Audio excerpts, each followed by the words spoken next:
ராணிப்பேட்டை அருகே எருது விடும் திருவிழாவை நிறுத்தச் சொன்ன போலீசாருக்கும் பொதுமக்களுக்கும் இடையே தள்ளுமுள்ளு ஏற்பட்டது. ராணிப்பேட்டை மாவட்டம் கலவையை அடுத்த பெண்ணகரில் சிவராத்திரியை முன்னிட்டு எருது விடும் திருவிழா நடைபெற்றது.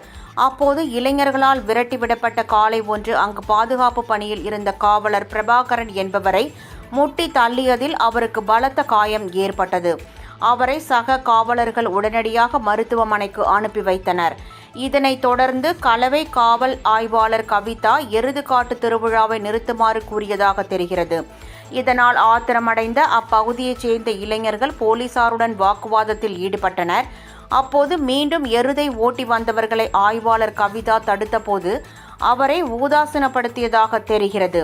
அப்போது இளைஞர்களுக்கும் போலீசாருக்கும் இடையே ஏற்பட்ட வாக்குவாதம் தள்ளுமுள்ளாக மாறியது. இதை அடுத்து அங்கு ஏராளமான போலீசார் குவிக்கப்பட்டதால் பதற்றம் ஏற்பட்டது.